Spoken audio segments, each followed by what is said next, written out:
খালেদা কি নাম? আল্লাহ মোহাম্মদ। আরে বলেন না আল্লাহ। আজানের মধ্যে নাম কয়টা? এক নম্বর, দুই নম্বর।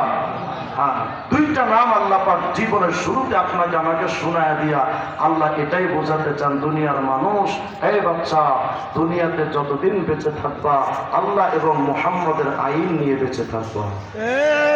আজকে আপনাদের নতুন একটা খবর শোনা যায়। আমাদের নবীর নাম না মুহাম্মদ। মুহাম্মদ মানে হলো প্রশংসিত, তাই না? ভালো মানুষ। কিন্তু মুহাম্মদ শব্দের মধ্যে 4টা অক্ষর আছে। বলেন তো কয়টা? বলেন না কয়টা? একটা আওয়াজ দেন, আমি আওয়াজ না হলে কথা বলতে কষ্ট হয়। কয়টা? 4টা। মিম, হা, মিম, দাল। 4টা না? এই 4টা অক্ষর রওজু রায়ত নামক কিতাবের মধ্যে আসছে। এই 4টা অক্ষরের আবার আলাদা আলাদা অর্থ আছে। সুবহানাল্লাহ বলেন না? কি অর্থ দেখেন কিতাবে লিখছে। মুহাম্মদের 4টা অক্ষরের প্রথম অক্ষর মিম। মিম আল উলা ইশারাতুন ইলাল মুলকিল আউয়াল ওয়া হুয়া দুনিয়া। মুহাম্মদের মধ্যে প্রথম মিম মানে মুলক আউয়াল, তার মানে দুনিয়া।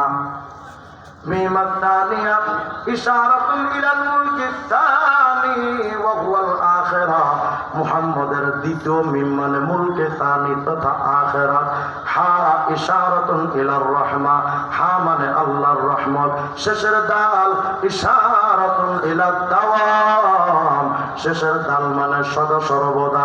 মুহাম্মদের প্রথম মিম মানে দুনিয়া, দ্বিতীয় মিম মানে আখিরাত, হা মানে রহমত, দাল মানে সদা সর্বদা। যেন আল্লাহ পাক তার নবীর নামটা মুহাম্মদ দিয়া আল্লাহ বুঝাইতে চান, দুনিয়ার মানুষ শুনো, দুনিয়া থেকে আখিরাত পর্যন্ত সদা সর্বদা যদি আমি আল্লাহর রহমত পাইতে চাও, আমার মুহাম্মদের শরীয়ত মানা ছাড়া আর কোন বিকল্প রাস্তা না। তাহলে বলেন তো মুহাম্মদের শরীয়তের দরকার আছে না নাই?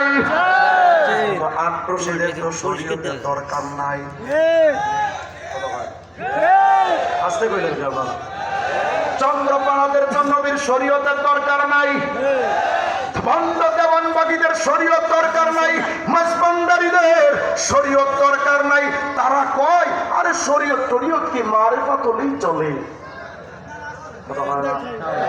বলেন তো যারা মুহাম্মদের শরীয়ত মানে না, মুসলমান না বেঈমান? এরা আবার আমাদের নিয়ে একটা গান বানাইছে। কয় মুর্শিদ মুর্শিদ যে করছে জপ,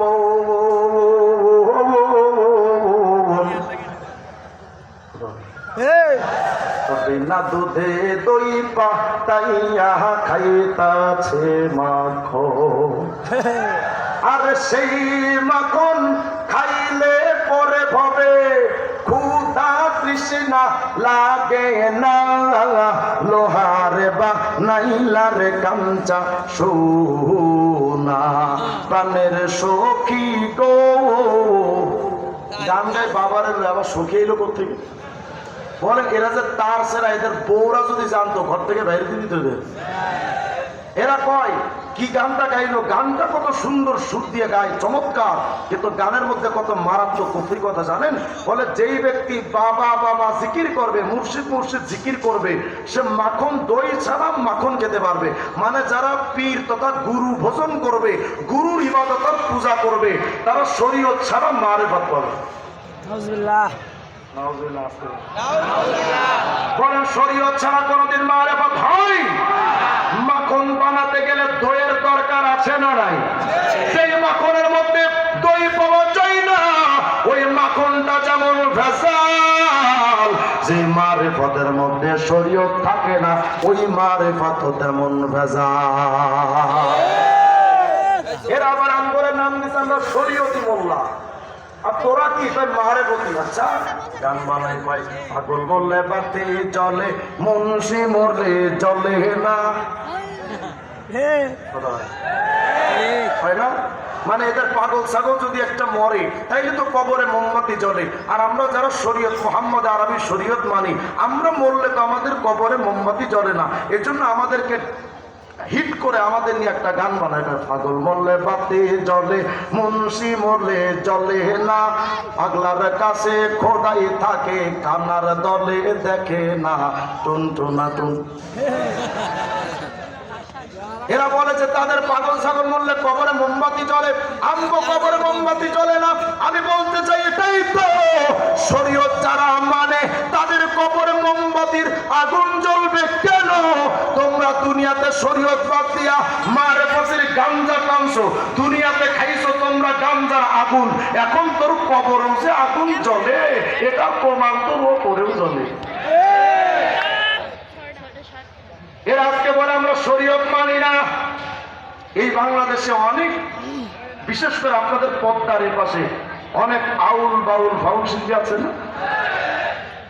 আপনারা বললেও আমি বিশ্বাস করি, না বললেও বিশ্বাস করি। কারণ আমি পাশে আয়ুব মিয়াপাড়া মাদ্রাসায় বোখারি পড়ায়, মাঝে মধ্যে ওখানে থাকি, তো দেখি রাত 3টা-4টার সময় আরে কি সুন্দর মমতাজ ভাবিদের গান। আপনাদের এখানে একটা শিল্পী আছে ফরিদপুরের, কি জানি আবুল সরকার না আবাল সরকার, আবুল আবুল সরকার, এ আবালে একটা গান বানাইছে, ওই পাগল ওই আল্লাহ প্রেমের বান্দা হইয়া আমার বাইচা থাকার আশা নাই। নাউজুবিল্লাহ 3 দিন পরে বলে দাও, আল্লাহ প্রেমের বান্দা হইয়া আমার বাইচা থাকার আশা নাই, তবে মুর্শিদ চাঁদের কাফের হইয়া আমি যেন মইরা যাই। আস্তে কোন নাউজুবিল্লাহ।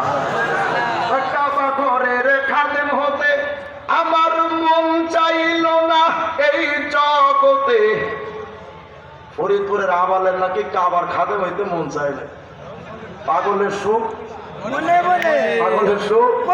কাবা ঘরের খাদেম হতে আমার মন চাইল না এই জগতে, তবে মুর্শিদ চাঁদের পায়খানাতে আমি যেন চাকরি ভাই। এই খাদা যদি কাবা শরীফের খাদেম হইতে চায়, সৌদি সরকারের খাদা বিমানে টিকিট দিবে না। এরা পীররে মনে করে খোদা, পীররে মনে করে রাসূল। কারণ এই আবুলরা, যেই বাউল শিল্পীরা, যার ভক্ত তার নাম লালন। কি নাম? আমি যে বললাম ওরা পীররে খোদা মনে করে, এটা প্রমাণ নেই।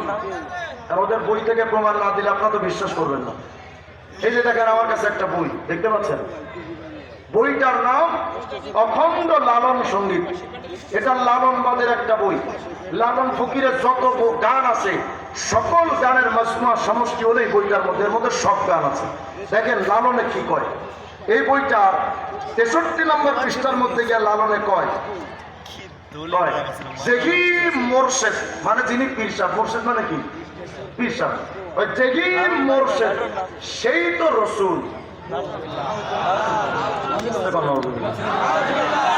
যেহি মোরশেদ সেই তো রসুল, ইহাতে নাই কোনো ভুল, খোদাও সে হয়। মানে পীরি খোদা, পীরি রসুল। ভাই লালন কই না এমন কথা কোরআনে কয়। আচ্ছা বলেন তো, কোরআন এমন গাঁজাখুরি কথা আছে? আছে এমন কথা? সেই লালনের অনুসারী বাংলাদেশের যত আউল বাউল ফাউল আছে সবগুলো টাটকা বেঈমান। এরা যদি এই এলাকায় কোনোদিন ইসলামের নাম দিয়ে, মারিফতের নাম দিয়ে গান গাইতে যদি আসে, তারা যদি তাদের ধর্মের অন্য কোনো নাম দিয়ে গান গায়, আমাদের কোনো আফসোস নাই। কিন্তু ইসলামের নাম ধারণ করে